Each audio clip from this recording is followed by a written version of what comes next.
A lot of times people don't seek out help for their relationships until they're in trouble. And then they go to a couples therapist and it's seen as intervention. And sometimes they wait too long, and by then it's like trying to unravel years, decades of heartache and pain and frustration. So I wanted to differentiate what I was doing as being more on the front end of relationships. I want to educate. I want to inspire. I want to help people figure out what they're doing before they reach that point. Hello, I'm Alisha Payne with the Woman Up Nation, here to elevate, educate, and empower women all across the world. And I keep putting that out there, all across the world. I'm declaring that I'm speaking to women all across the world to walk in their purpose, to live in passion, and to operate in their power. We discuss all things, and I do mean all things, that impact and improve the lives of women. And that could be from health to wealth, from fun to faith, and from family to your future, and everything in between.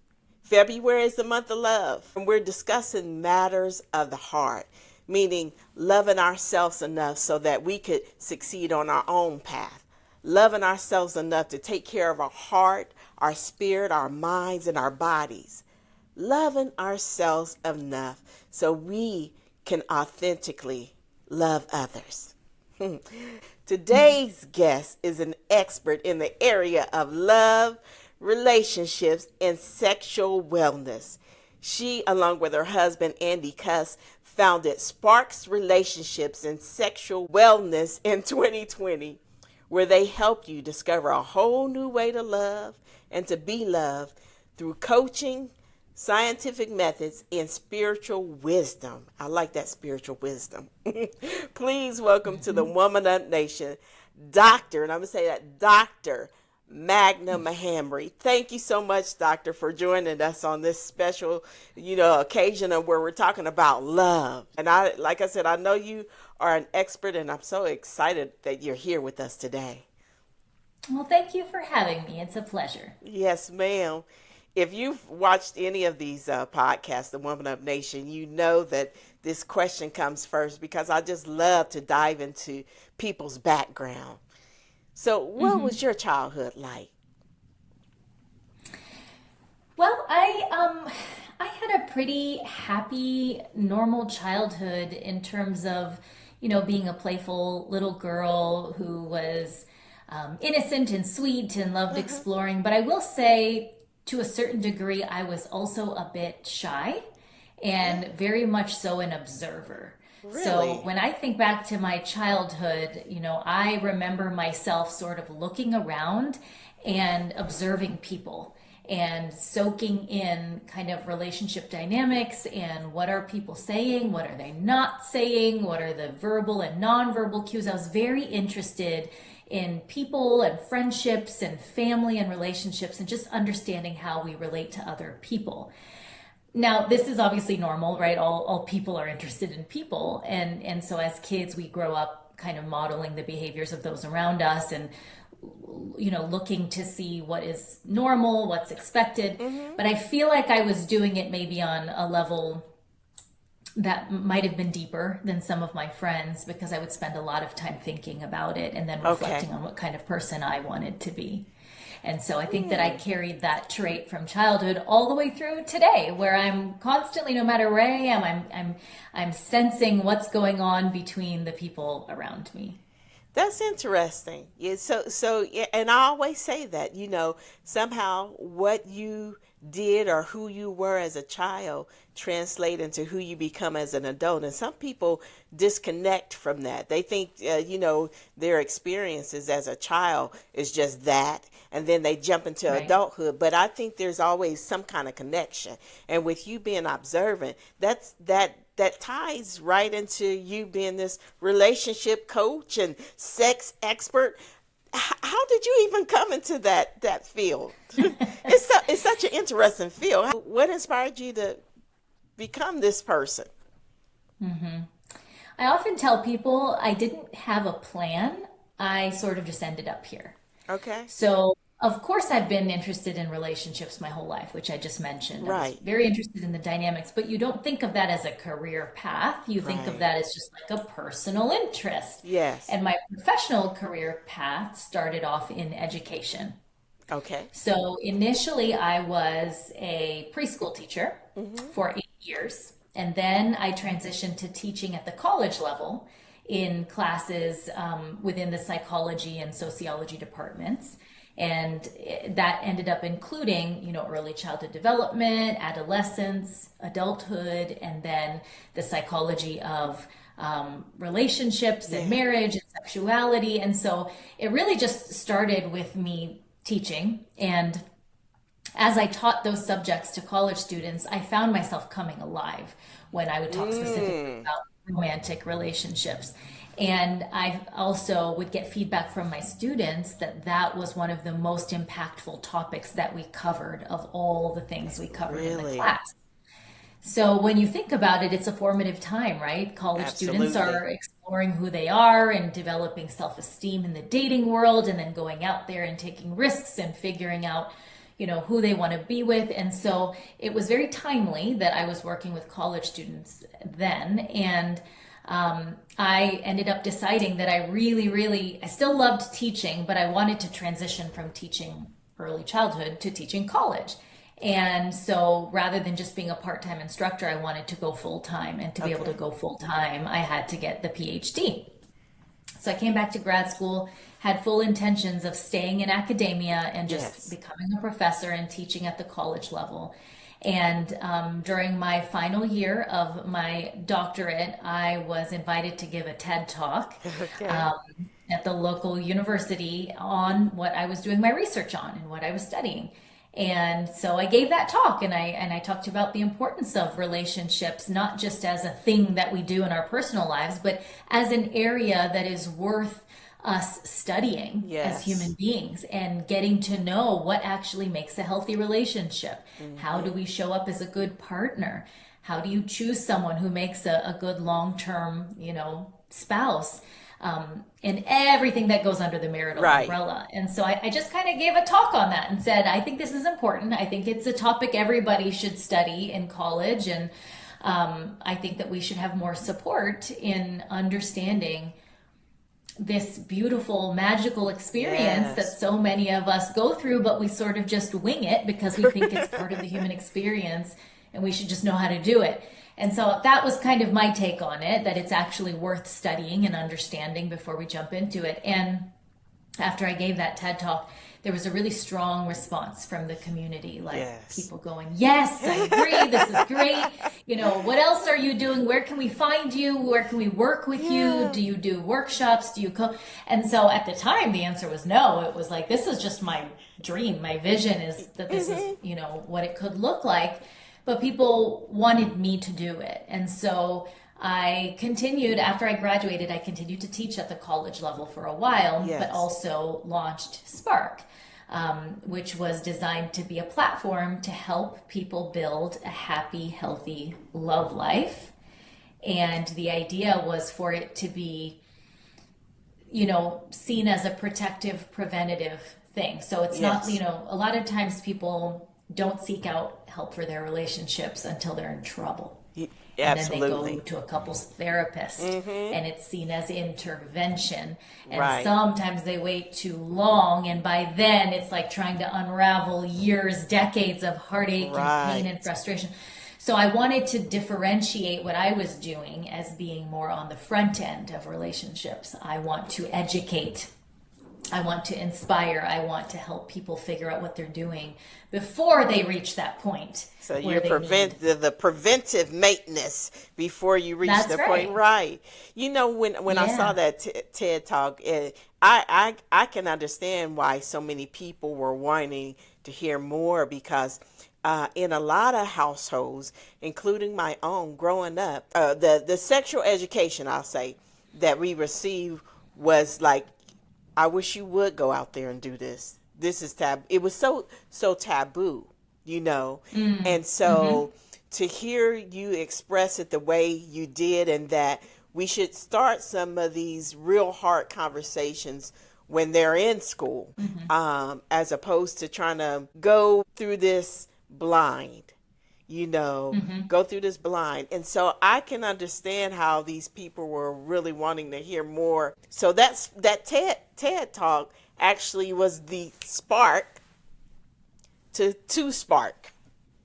It sounds like. Yes, that's Okay. exactly right. What's behind the Yeah, name? and so, well, when I was growing up and I was dating, and I would come home and tell my mom stories of all the different experiences I was having and why I like this guy or don't like this other guy, or why I feel like this one's a good fit and that one's not a good fit. She would often ask me, is the spark there?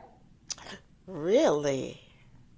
Yes, because a Good lot of times question. we can overanalyze or intellectualize the relationships we're in, and we think, okay, on paper, this person is a good fit. Yes. On paper, I should marry him. On paper, he's a good person and would make a good husband and a good dad. And we get so almost like pragmatic about it and Yes. think of it like an arrangement, which in many ways it is, and it does end up being. But sometimes you lose that sort of the essence of why we're choosing a partner in the first place, Absolutely. which is that, that X factor or the chemistry. Right. And so, I see so many of my clients, my single clients, struggle with this too. Do I go for chemistry or do I go for compatibility? And the answer is both Both, are right. important. But sometimes people, if you only pick someone because they're compatible, you will eventually long for more than Right. that. You will long for not just a peaceful, stable life, but connection and mystery and romance and attraction. Yes. On the other end of that spectrum, if you only choose someone where there's chemistry, that initial fire that you have will fizzle out. It doesn't last for anyone. I mean, it's there, the essence of it is there, but it doesn't stay at that heightened level like it is Right. in the beginning of the relationship. So when that fizzles, if you don't have compatibility there, then it's going to be explosive and you'll have no reason to stay with them. So it's kind of a dance between the that's two good. and finding the balance between the chemistry and the compatibility. And for me, I found myself a few times in relationships where the compatibility was strong, and I kept telling my mom, like, I should be with him and he is a good person, and then she would pause and say, but is there a spark? I like that And question. yeah, and it was kind of my guiding principle in choosing partners. And I'm very grateful that she said that, because it ended up being why I chose my husband. And it is what I often tell my clients to look for as well in their partners. I love it. I love that. Well, speaking of clients, what is the number one reason that most of your clients seek your help? So relationship coaching, which is what we do, is a modern alternative to couples therapy, which really means that clients come to us for the same reasons they might go to a couples therapist. Okay. But we try to be, I think there's some overlap between coaching and therapy, but a lot of times clients will come to us and say they've tried therapy, and while it was supportive and helpful in some ways, it left them wanting more. Right. And I think that more piece is like they want some concrete feedback. They want advice. They want direction. They want something they can sink their teeth into. And therapists are rightfully so trained to be unbiased and kind of inspire you to come up with your own solutions and for you to explore and understand why you are the way you are. Yes. But a lot of my clients go, I don't know, I'm hitting a wall. I can't figure this out. We can't figure this out. And so they actually want an opinion. Right. They want an outsider to say, this is what I'm seeing. This is what I think. Here are what I think some of your options are. And so we are a little bit more hands-on in that way, in that we're not afraid to share our opinion or give our personal or professional experience in guiding them and giving them something concrete, like Something here concrete. are some tools, here are some strategies, here are some creative ideas. Like these are things that you can actually do, rather than just asking them, how do you feel about that? I love What do you that. think you could do about that? Because if they really, I know some therapists, they are there to just kind of prod you to come up with your own solutions. But I always say, if you could come up with your own solutions, you probably don't need to be.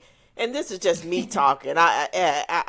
Sure. I'm no expert, but I always thought that, you know. But you're saying that you Hmm. give your clients tools and Hmm. guidance and allowing them to not so much well, I guess they can experiment with the tools that you give them. Am I right in saying Hmm. that? And see what Hmm. works and what fits.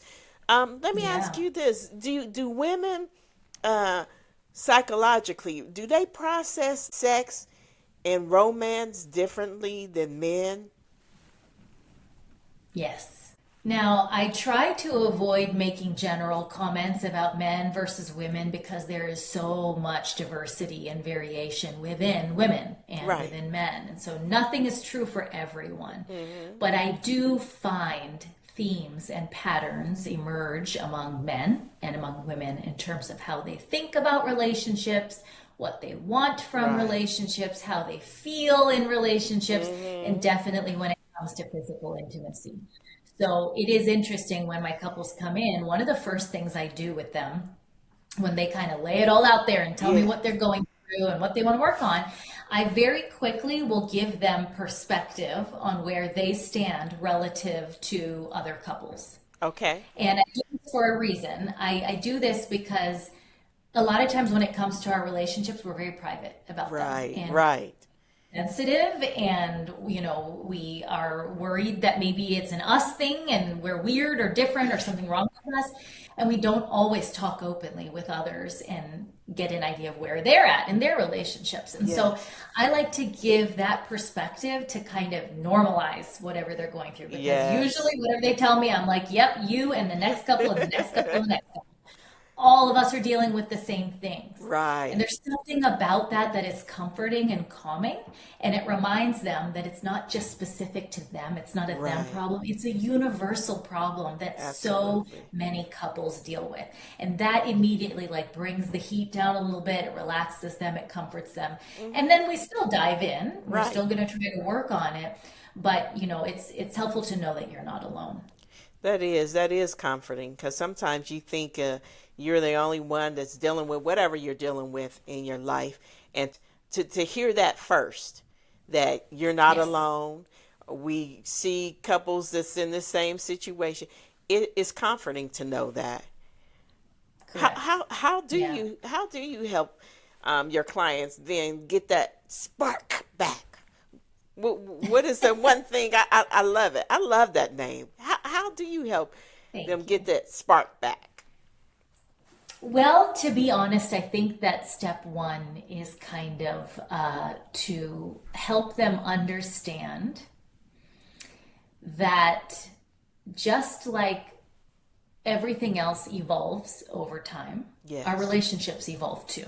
Yes. And while there are certain things that we can work on and improve and maintain, we also have to accept that the infancy of our relationship was a unique time. Mm. And the circumstances that were in place that allowed us to feel that passion and that Yeah. sizzle and that excitement, what it hinged on the circumstances. The Mm. fact that we didn't know each other very well and we were curious and eager and wanting Yeah. to kind of dive into the mystery. The fact that we probably didn't live together at the time, and so we didn't Right. have to worry about dishes and trash. Probably don't have kids Amen. maybe, and don't have to Uh-huh. worry about parenting, so all of these stressors and responsibilities that kind of weigh romantic relationships down over time are not there in the beginning. Right. You're also younger. You're also, likely you have a break from each other and you come together when you want to. And so then you Yes. have breathing space to be yourself. So chances are that once you're committed and you either get married, move in together, have kids, and then you're sharing finances, and then you're, dealing with day to day stressors and health issues and all the things that long term Yeah. relationships bring with them. To be in a whole new set of circumstances like that, but then still expect the same results Hmm. that you were getting Yes. in the beginning simply doesn't make sense. I've never heard So, anybody put it that way. yeah. Okay. So when you frame it that way, it's like anything else. It's like saying, "Well, I want to have the same body I had when I was, 20, or I want to have this." I mean, it's you Yes, you have to just accept you won't. That was at that at that time. You are at time. a different place now.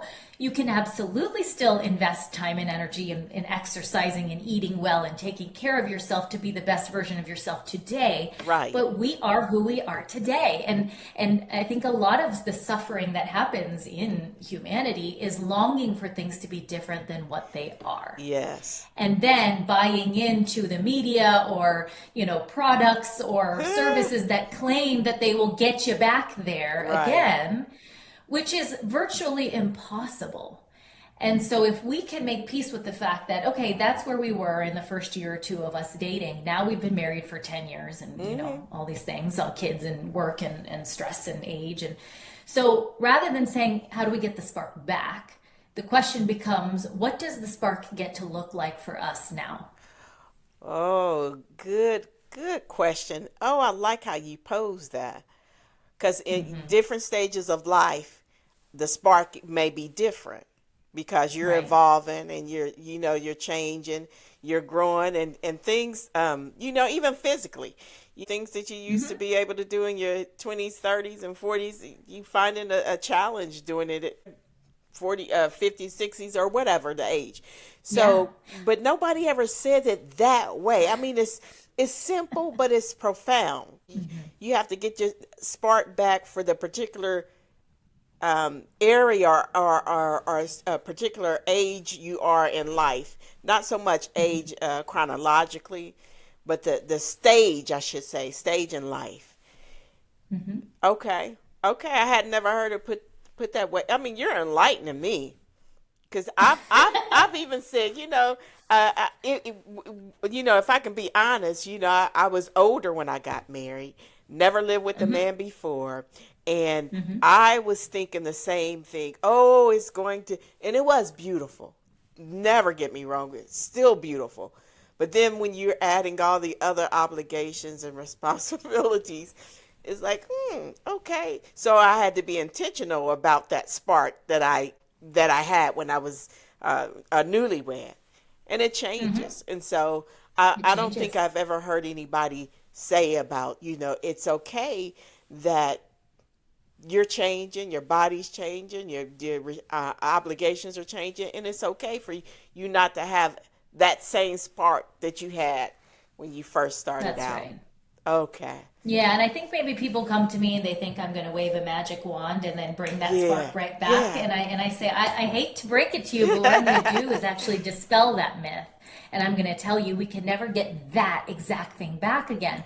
But we But can make the best of where we're at today. And then yes. we start to work on what is your definition of the spark now? What do you long for more of? What do you want your relationship or your sex life to look like? And then we can work with that. Hmm. But I think just having realistic expectations is the first and most important step. I like that. Realistic expectations. Amen to that. So, what are Hmm. some of your techniques that kind of spice up? If we're talking about sex lives, what are some of Hmm. your techniques that you use to have couples spice up their sex life? Hmm. Believe it or not, I rarely get into the actual mechanics of sex. Okay. So when my clients come in and they say, "Oh, our sex life is struggling," my sex drive is still high, but my partner's is not, and we argue about it all the time, and I wish we were having more, and how do we spice it up? I think they probably expect that I'm going to dive into some exciting new things they can try in the bedroom, and like so try toys or try Right. lingerie or try adding porn, these Uh kinds of like generic things. The funny thing is that huh. it's not actually that people don't know about those things, right? Right. We all know the things you can Right. do to spice it up. Hmm. That's not their question. Their question isn't what are some fun new things we can try in the bedroom. Their question is where has my desire gone? Or where Okay. has my Okay. partner's desire gone? Why do we not feel that same level of excitement and passion and spontaneity Right. that we did in the beginning? And that's not a behavioral question, It's a desire question. A desire And question. that's more to do with your thoughts and your feelings than it does with the actual, mechanics of what happens in the bedroom. All of that to say, when it's a bedroom issue that they come in with, I actually don't start in the bedroom. I start Okay. outside the bedroom. And I say, tell me about your whole relationship. Yeah. Tell me about, how do you guys, what's your day-to-day life like? What's your emotional connection like? What's your friendship like? Are you having fun? Do you get along? Are you laughing? Do Right. you respect each other? Do you That's feel so safe with each important. other? Right. It's really, that's what we're attracted to in people. We're not just attracted to No. looks Mm-mm. and body parts and pleasure. We are attracted to energy. We are Yes. attracted to someone who's complementary to us, who has something to offer us that maybe we don't have, someone who makes us laugh and feel like our best selves. And so when that starts to falter, then our desire falters. And so Yes. the question becomes, what needs to happen in your emotional relationship with your partner, or your daily, day-to-day logistics, or the romance? What needs to happen there that would get you looking at your partner with those eyes again? That's good. Yes. It's Oh, so much more than the physical aspect. that's right. That's right. Everyone knows how to do the physical aspect. Right. We all know how to have sex. Nobody's asking me how do we actually have it or have Right. it more. They're saying how do we want it more. The And so desire. then we got to get into the desire. We got to understand where it went. And to a degree, desire waxes and wanes for everyone across the lifespan. So that's normal. But if it has dropped dramatically for one partner, it's helpful to look at what was it that turned you on in the beginning in your Yes. partner? And is that still there, or has that quality in them changed? Has the dynamic between you two changed? Right. Have you guys maybe grown and evolved in a way where you no longer find that thing attractive, but you find something else attractive? So once we start tapping into what it is that turns them on now, then we can start to discuss what needs to shift in the relationship to create that sizzle again. So you're diving deep into the relational aspect Yeah, of the relationship as opposed to that's just right. the sexual drive. Yep, Yeah. 100%. You're not doctor for just no reason at all, huh? You... I hope not. I didn't do that much school for nothing. Wow. Let's talk about the love, lust, and libido. You have this online course, and I want to just dive into that a little bit. Can you explain a little bit about this online course and who is it for? Yeah, so we decided to create an online course based on the topic that most people come to us for, which is Okay. their sex life. And we wanted to make it unique from any other online courses there are out there on sex, and not have it be super clinical and Right. medical and boring and, focused on anatomy and just stuff people don't care about. But we also didn't want it to be so far on the other end where we're doing wild, kinky, crazy things that, maybe some people can't relate to or don't, it's not their style. We want to land right in the middle where it's like, okay, we want to give you the educational aspect that you need to have, the parts that would be helpful for you, but we want to also focus on the, like I was telling you earlier, the emotional, the romantic, the Absolutely. relational sides of what makes sex good, so that you can apply these things immediately in your relationship and see results. Yeah. And so we've distilled everything that we know into a very simple kind of step-by-step instructions to help couples get to the root of whatever it is that, has maybe gotten in the way of their sex life, and then try to reconnect, try to Okay. find that passion again. And so it's we use, very simple language. We Okay. have very simple exercises. It is relatable. It is fun. It is meant to be for modern couples who, who care about maintaining kind of that romantic side of their relationship, and to give them strategies that are likely to help them maintain that spark long term. So it's easy to do something that'll be like, oh, let's have one fun night.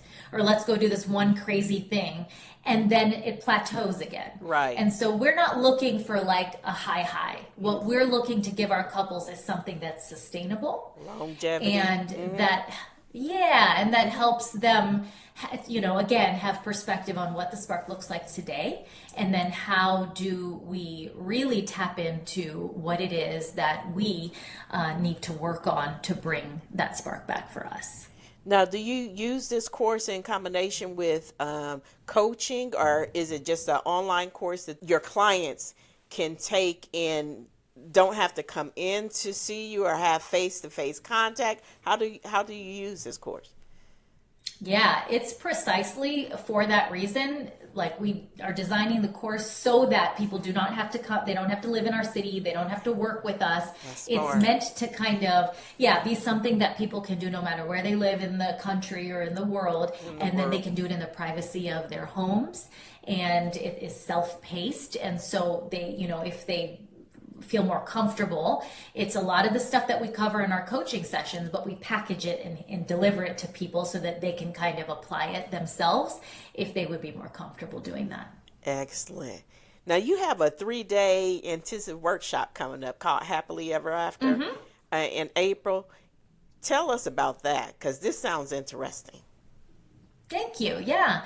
So this is an intimate small group setting where I will cover the 7 principles for making marriage work, which is a really popular book based on the Gottman method, which a lot of people are familiar with the Gottman method.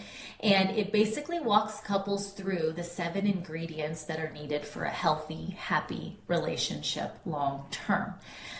The book was kind of written for marriage, but the truth is, like, whether you're married or not, it's the same principles that apply to making a relationship last.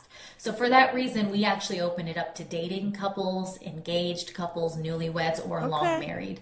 Because no matter where you're at in your relationship, you can either set yourself up for success on the front end, or you can learn about all these principles and give yourself a little refresh. Okay, wonderful. And that's happening April 17th through the 19th of this year. That's right. Okay, where is it going to be at? It'll be here in Columbus, Ohio. Okay, okay. And this is information that they could also find on your website, right? Okay. That's right. Yep. My website is Spark with Meghna, which is Meghna. So sparkwithmeghna.com. Or I'm on Instagram at Spark Columbus, which is easier to spell. Easier to find. Spark Columbus. And I give lots of tips and tricks on my Instagram page for people to, spice up their relationships. And my husband works with me too. He's also a coach here at Spark. And so you'll see a little bit of him on there as well. Isn't that cool, have an opportunity to work with the man that brings the spark to you? And I think when couples can work together, that says a lot to me about their relationship. That's beautiful. Yes, I feel very grateful that we both are invested in this work because it holds us accountable too. Yes. I often tell people we're just a regular couple. Just because we're doing this work doesn't mean that we're any more enlightened, but it does make us feel responsible for walking the walk and applying all of the tools that we share with our couples. And so for that reason, I'm grateful that I have a partner who is as committed to being the best version of himself as I am. And do you feel too, like even with you being couples, that you have opportunity to try these techniques out on each other before you market it? 100%. Right. Yes, yeah. We often speak from personal experience. We will say, this is what we did, and this is what worked for us. And there's nothing like experience, right? I mean, you can learn from a textbook and try to give advice from a theory or certain philosophy, but when you have lived experience, you understand the nuance on a whole different level. So we try to do that as much as possible. And I also like to be honest. If it's something that I have not personally experienced yet, then I let my clients know that, that I'm always going to trust them first because they are the experts of their own relationships. And so my job is just to be here as a guide and a partner and a coach.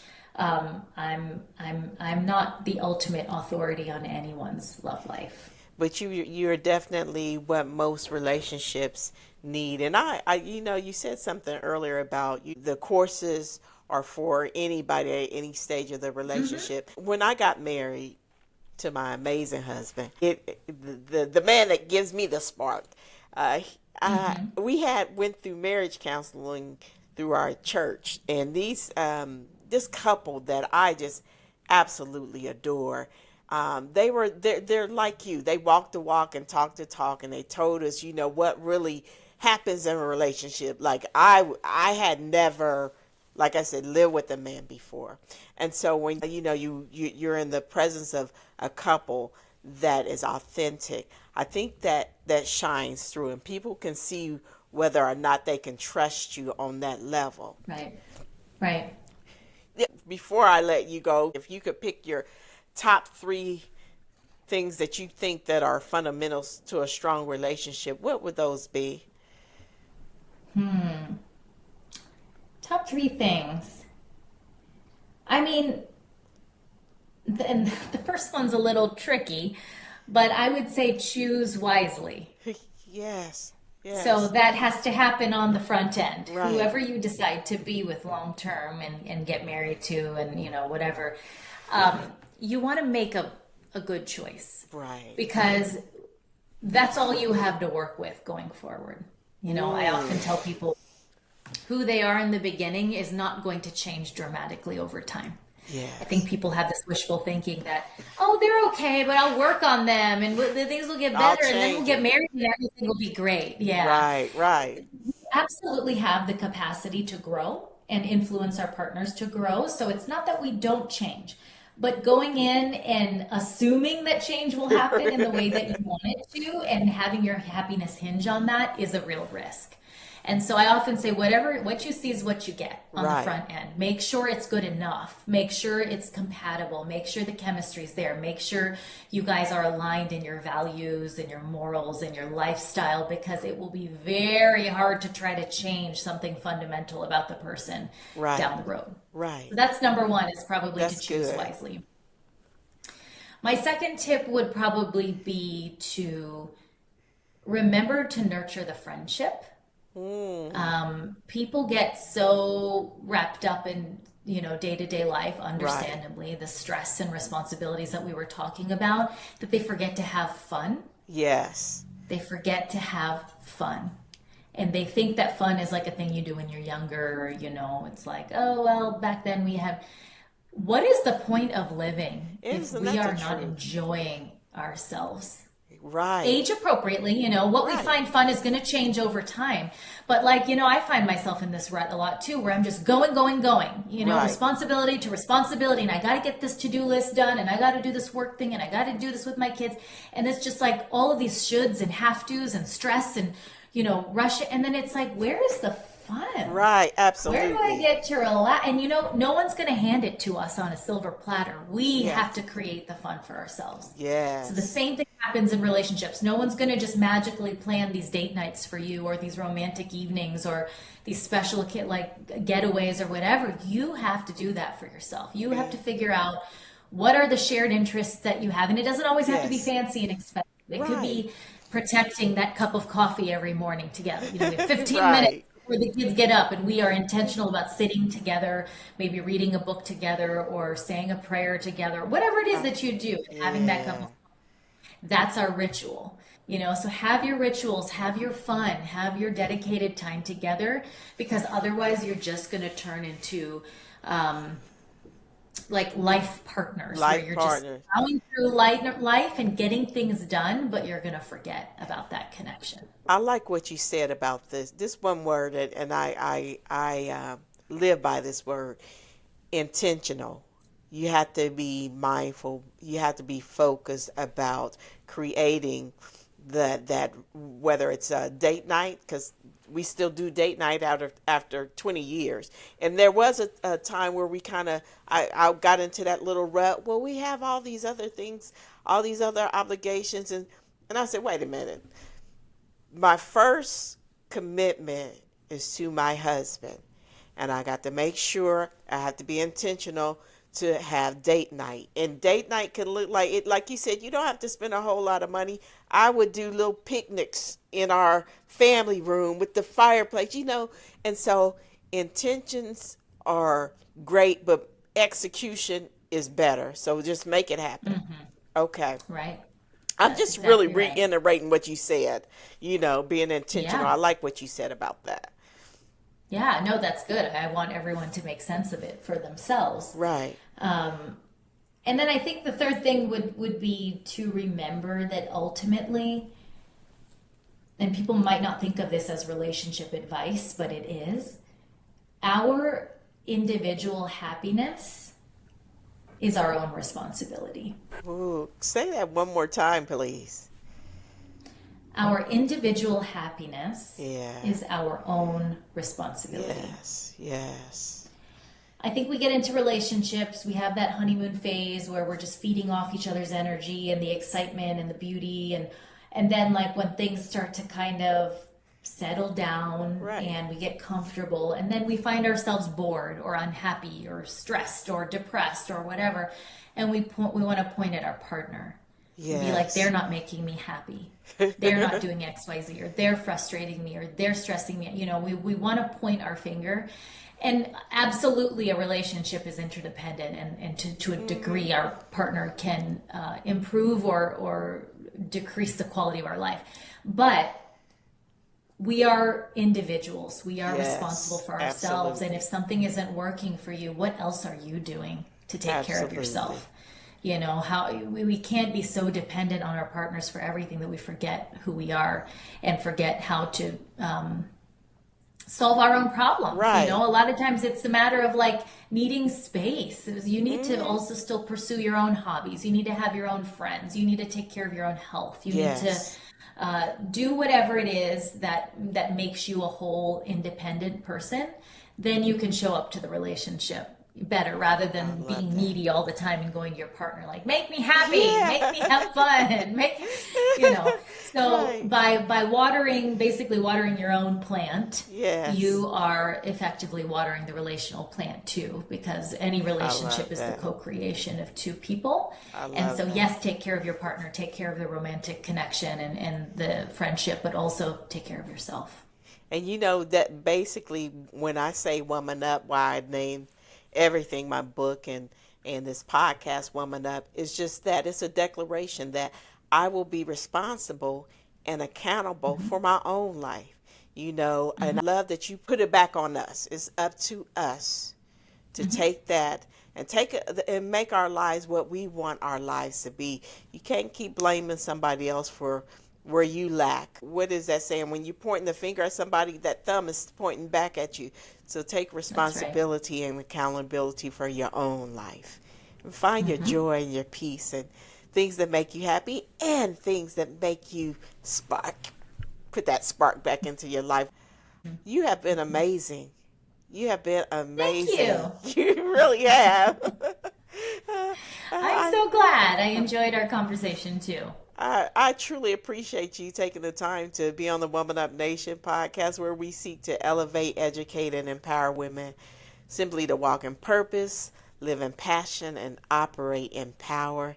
And now you have given us an opportunity to get that spark back into our own lives. That's And I'm right. just so appreciative. I'm very grateful to be doing the work that I'm doing, and from what I understand, I don't think anyone else is doing this kind of work, at least not in the Midwest. And so we are very happy to work with Yeah. anyone, whether they are local to us or whether they are further away.